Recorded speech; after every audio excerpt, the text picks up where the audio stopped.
여러분, 추수감사절, 하나님께 1년 동안 수확을 기념하며 감사하며 영광을 돌리는 날인데, 이날은 미국이라는 나라 기독교 국가이기 때문에 거기서 11월 셋째 주일을 제정해서 추수감사주일로, 그래서 미국은 추수감사절이면 세일도 하고 막 축제가 벌어지죠. 추수감사절 휴가도 가고. 그런데 성경에서 근원을 찾는다면 구약의 수장절입니다. 맥주감사절은 77절 맥주절이고, 이 수장절이라는 데서 근거를 찾아서 우리가 추수감사주의를 지키고 있는 것입니다. 이날은 미국에서는 최대 명절이죠. 우리도 물론 그래야 돼요. 사랑하는 성도 여러분, 십자가 없는 기독교를 생각할 수 없듯이 감사 없는 신앙을 생각할 수 없습니다. 그러니까 우리에게 있어서 감사 생활이 없다는 것은 믿음이 없다는 말과도 같은 뜻이에요. 이만큼 기독교는 감사의 종교인데요, 그러므로 이 감사는 기독교의 덕목이 아니라 본질입니다. 감사할 줄 아는 사람은 신앙 인격이 갖추어진 성도라고 할 수 있습니다. 그로 기독교는 감사의 종교라고 말합니다.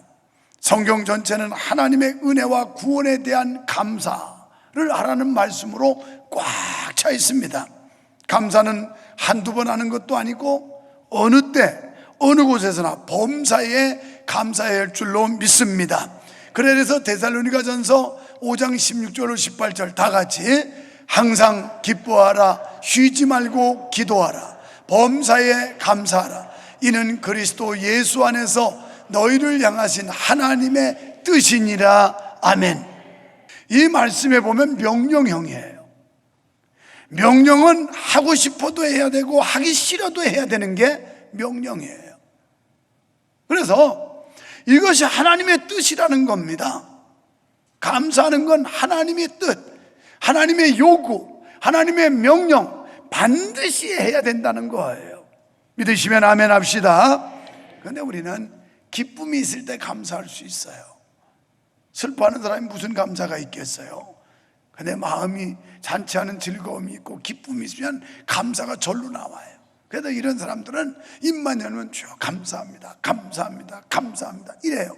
그런데 속에 기쁨이 없는 사람은 입만 열면 원망, 불평, 시비 이런 거밖에 안 나와요. 이게 차원이 다르죠. 여러분, 우리가 하나님께 감사해야 할 이유를 생각할 때 우선 지난 한 해 동안 1년 동안 베풀어 주신 하나님의 은혜, 하나님의 보호와 인도하심, 여기에 대해서 우리가 감사해야 된다는 겁니다. 코로나로 인한 위험과 어려움, 사고와 질병이 많은 세상살이 중에도 그래도 하나님께서 이만큼 건강을 지켜주셨고 하나님께서 은혜 주신 것에 대해서 감사해야 할 줄로 믿습니다.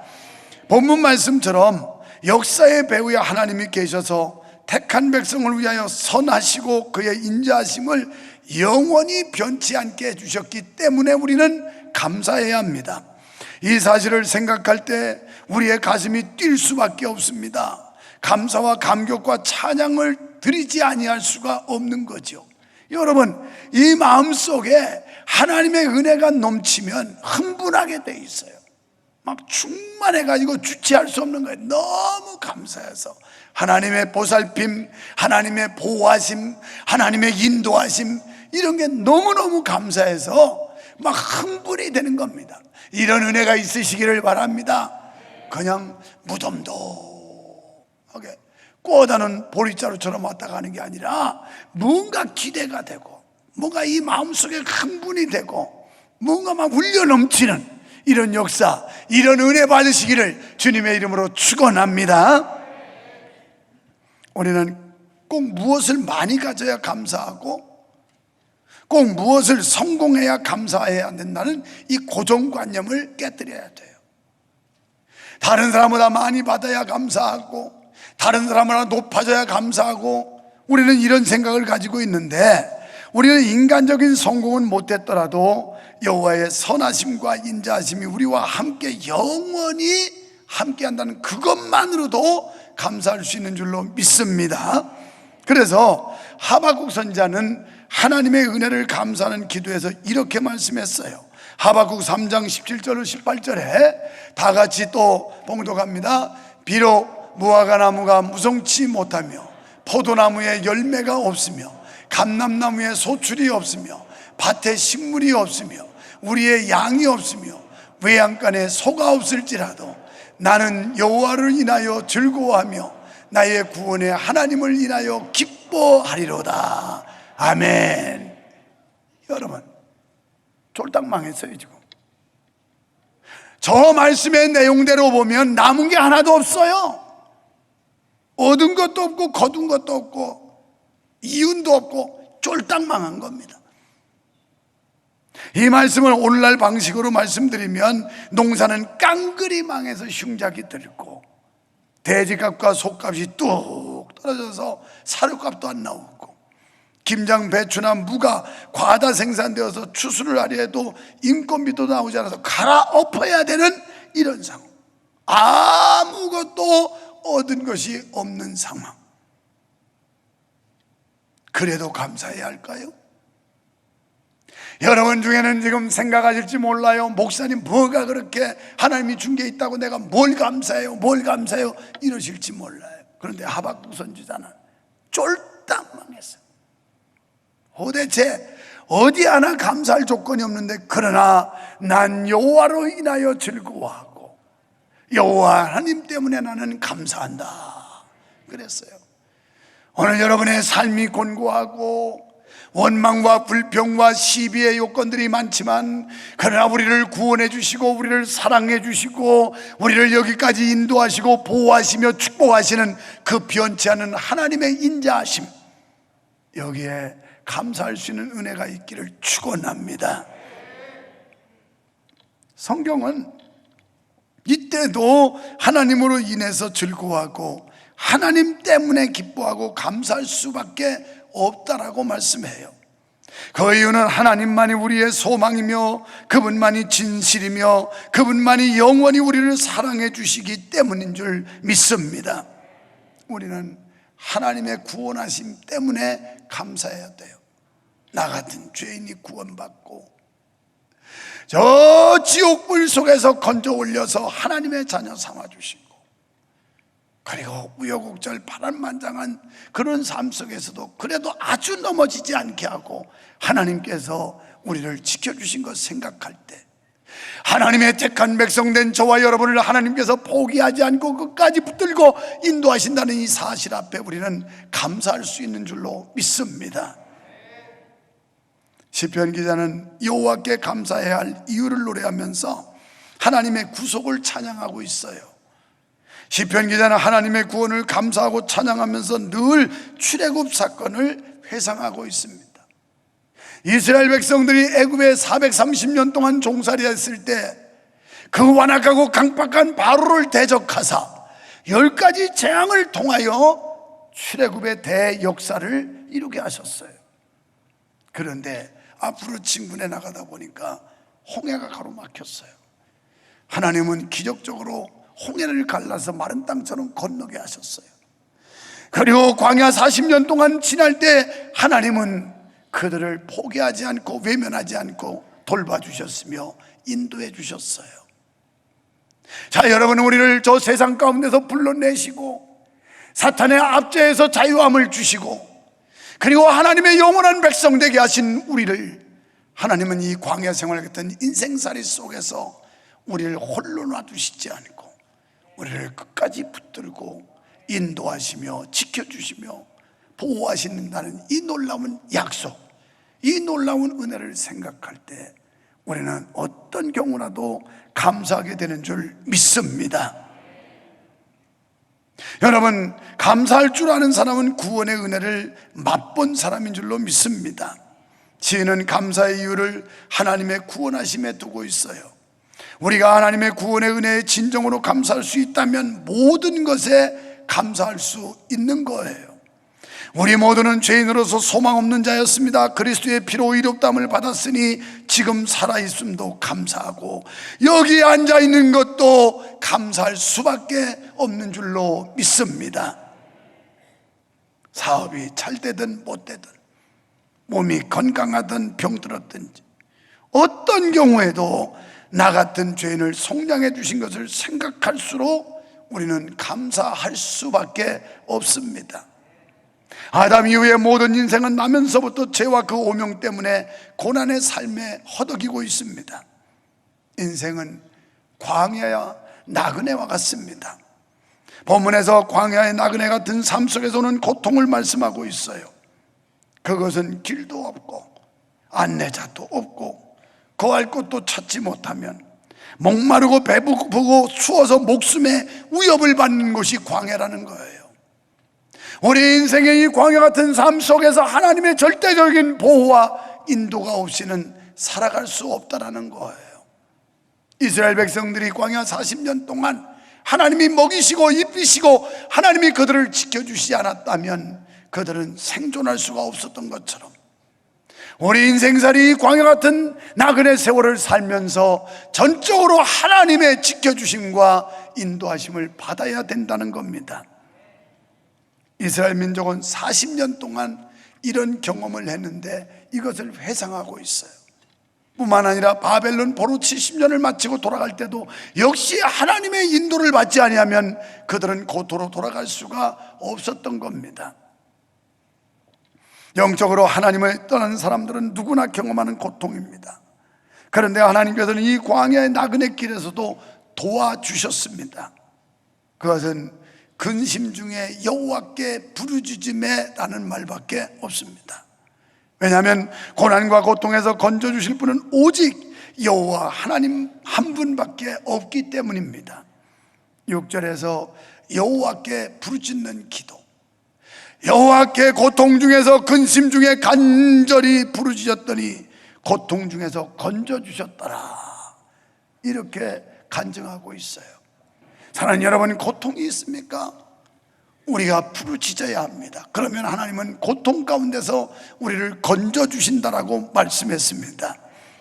7절에서 우리가 부르짖으니까 바른 길로 인도하사 거할성에 이르게 하시기 때문이라 그랬어요. 이 거할성이라고 하는 것은 안전과 평화를 말해요. 성은 재산과 생명을 보호하기 위해 쌓여진 것이 성이 아닙니까? 바로 성 거할성, 안전과 평안한 곳으로 하나님께서 인도해 주신다는 겁니다. 그렇습니다. 하나님께 부르짖을 때 하나님께서는 응답해 주시는 줄로 믿습니다. 예레미야 33장 3절 말씀, 우리가 잘 아는 말씀이에요. 다 같이, 너는 내게 부르짖으라, 내가 내게 응답하겠고 내가 알지 못하는 크고 비밀한 일을 내게 보이리라. 아멘. 너는 내게 부르짖으라, 그럼 내가 내게 응답해 주겠다. 그리고 너희가 알지 못하는 크고 비밀한 일을 내가 알리리라. 감춰진 사실, 나타나지 않은 사건에 대해서 하나님께서 우리에게 기이한 일을 보여주신다고 말씀합니다. 오늘 말씀 8절에도 같은 말씀이에요. 그들은 여호와의 인자하심과 인생에 행하신 기이한 일을 경험하게 될 것이라고 말씀했습니다. 오늘 믿음 갖고 사는 성도 여러분, 기이한 일, 신비한 일, 깜짝깜짝 놀랄 일, 상상 밖의 일, 다급한 일이 아니라 환희할 일, 정말 하나님께서 놀라운 일을 행하셨다고 간증할 만한 이런 사건들을 경험할 수 있으시기를 주님의 이름으로 축원합니다. 9절에서는 하나님은 어떤 분인가? 사모하는 자에게 은혜 주시고 줄인 영혼에게 채워주신다 그랬어요. 아무리 육신적인 거 고량진미 먹어도 영혼이 갈급하면 행복이 없어요. 아무리 세상 것 다 가지고 있어도 영적인 생명이 이게 갈급하면 만족이 없어요. 그런데 세상적인 조건들, 세상에 보여지는 것들 다 부족해도 내 마음속에 기쁨이 있으면, 내 마음속에 소망이 있고 감사가 있으면 행복할 수 있어요. 세상 걸 다 가지고 있는데도 불행한 사람이 있고, 남보다 갖지 못했는데도 행복하게 사는 사람이 있으니 그 사람이야말로 그 심령에 하나님의 영, 성령이 함께하는 사람인 줄로 믿습니다. 우리는 사모하는 마음을 가져야 하겠습니다. 그동안 잃어버린 것들이 한두 가지인가요? 얼마나 많은 것들을 우리는 잃어버렸나요? 다시 찾아야 합니다. 하나님께서는 한번 약속하신 것은 결코 변치 않으시고 지키는 분이십니다. 약속에 신실하신 분이에요. 사람은 유불리에 따라서 약속을 변경하지만 하나님은 그렇지 않아요. 우리와 약속하는 건 어떤 경우에도 반드시 지키시는 분 믿으시기 바랍니다. 그 약속을 믿고 의지하는 자에게 복을 주시는 줄로 믿습니다. 사랑하는 성도 여러분, 하나님의 은혜 가운데 슬픔이 변하여 기쁨이 되고 원망이 변하여 감사가 되시기를 축원합니다. 짐 스토벌은 이런 얘기를 했어요. 감사는 참 아이러니컬한 것이다. 정말 감사해야 될 것 같은 사람은 감사할 줄 모르고 거의 아무것도 없는 사람들은 많은 경우 감사하면서 살거든. 이런 얘기를 했어요. 그렇습니다. 제가 목회하면서 봐도 어떤 사람은 남보다 더 가졌고 더 받았어요. 그렇다면 더 많이 감사할 것 같은데 안 하더라고요. 어떤 사람은 남보다 부족하고 적게 받았어요. 그런데 이 사람들은 늘 감사해요. 입만 열면 감사하고 물질로 감사하고 몸으로 감사하고 그저 하나님의 은혜 거기에 막 흡족함이 있어가지고 어쩔 줄 몰라. 이 환야찬 감격 이런 삶을 사는 사람이 있는가 하면 인간적으로 볼 때 다른 사람보다 많은 걸 얻고 소유했음에도 불구하고 감사가 없이 인상 쓰고 사는 사람들이 있어요. 오늘 교회에 올 때는 인상 붉히고 왔던 분들이 돌아갈 때는 얼굴이 환해서 잔치하는 분위기로 돌아가시기를 주의 이름으로 축원합니다. 내 안에 하나님의 영이 있으면 그렇게 돼요. 내 안에 하나님의 영이 있으면 우리는 감사할 수 있어요. 우리가 감사하는 마음을 갖게 되면 얼굴에 광채가 나게 돼 있어요. 제 얼굴 화면빨 받으니까 좀 뽀해 보이죠? 사실은 이거 메이크업을 좀 세게 했어요. 오늘은 바깥에 한 번도 나가지도 않았고 그냥 아들 집에서 삼시세끼 다 해먹고 그리고 건축자재하는 백화점에 가서 물건만 사러 이것만 다니는데도 끝을 넣더라고. 그래서 햇볕을 안 쬐는데 왜 끝을 넣었을까 했더니 힘들어서 끝을 넣은 거야. 보니까 너무 힘들어가지고 얼굴이 까매지고 체중도 빠지고 그랬더라고요. 여러분, 그리스도 안에서 자유가 있고 그리스도 안에서 해방이 있고 그리스도 안에서 소망이 있고 그리스도 안에서 기쁨이 있는 줄 믿습니다. 오래전 독일의 한 마을에 가뭄이 와가지고 기근 때문에 양식이 없었대요. 사람들은 양식을 구하려고 아우성이었대요. 그런데 그 마을에 비교적 넉넉한 노부부가 살고 있었습니다. 이분들은 이 젊은 어린아이들을 굶길 수는 없다. 그래서 마을의 동네 아이들을 다 모았어요. 그리고 빵을 구워가지고 그 아이들에게 얘들아 이 빵을 하나씩 갖다 먹어라. 배고프지? 빵을 가져가라 했더니 애들이 막 서로 다퉈가지고 큰 거 가지고 가려고. 그래서 큰 거 다 집어가지고 집으로 달아 뺐는데 한 소녀가 맨 나중까지 기다렸다가 조그마한 빵을 하나 들고 다른 애들은 감사하다는 말 한마디도 없이 도망갔는데 이 아이는 공손한 자세로 감사합니다, 고맙습니다 이렇게 인사를 해서 이 노부부가 볼 때 얼마나 기특했던지 그 다음날 빵을 또 나누어 줍니다. 이 아이는 여전히 맨 꼬라비에 맨 나중에 있다가 다른 아이들 빵 다 가지고 가고 조그마한 빵 남은 거 그걸 또 주었어요. 이것을 주워 들고 거기서 빵을 쪼개는 순간 보니까 거기에 금화가 들어있고 편지가 들어있어요. 그 편지에 이렇게 쓰여 있습니다. 이 금화는 너에게 주는 선물이다. 다른 아이들은 감사할 줄 모르지만 너는 참 감사할 줄 아니었고 그래도 너는 정말 훌륭한 아이다. 그러면서 그 노부부가 빵 속에다가 금화를 넣어서 편지하고 줬던 거래요. 이건 실화입니다. 실화. 오늘 하나님께서 우리에게 주신 것이 어마어마하게 많은데도 불구하고 감사가 없어요. 이제 우리 삶을 전환해야 돼요. 그래서 우리의 입술이 감사합니다, 감사합니다. 우리 옆 사람 한번 쳐다보고 감사합니다. 뭐 마스크 써서 안 들리지만 표정 보면 알아요. 감사한지 불평한지 원망한지. 감사. 우리가 입만 열면 감사합니다. 감사합니다. 하나님 앞에도 아침에도 예수로 눈을 뜨게 하시고 저녁에도 예수로 눈을 감게 하시네. 내 주님 예수여, 내 중심에 오셔서 주님 한 분만으로 만족하옵니다. 이게 진짜 주님 만난 사람들 아닐까요? 아침에도 예수로 눈 뜨게 하시고 저녁에도 예수로 눈 감게 하시고 예수님 내 주여 내 중심에 오셔서 주님 한 분만으로 만족하게 하옵소서. 이런 은혜 받으시기를 축원합니다. 감사는 깨달을 줄 알 때 출발이 됩니다. 불평은 불평을 낳고 감사는 감사를 낳아요. 여러분 생각해 보면 감사할 일이 얼마든지 있습니다. 몸이 완전하진 않았지만 그래도 이렇게 이 거룩한 자리에 나와서 거룩하신 하나님을 송축할 수 있다는 거, 이 자체만으로도 우리는 감사해야 됩니다. 감사는 생각에서 나오는 거예요. 생각을 바꿔보세요. 여러분, 우리의 생각과 시각을 바꿔야 합니다. 보는 느낌이 달라야 합니다. 우리가 잘 알고 있는 우산장수 아들과 소금장수 아들을 뒀던 권사님, 이 권사님은 새벽 기도만 하면 노상 찔찔 울고만 있어요. 날이 화창하게 맑았는데도 와서 울고 있고, 비가 주룩주룩 오는데도 또 울고 있고.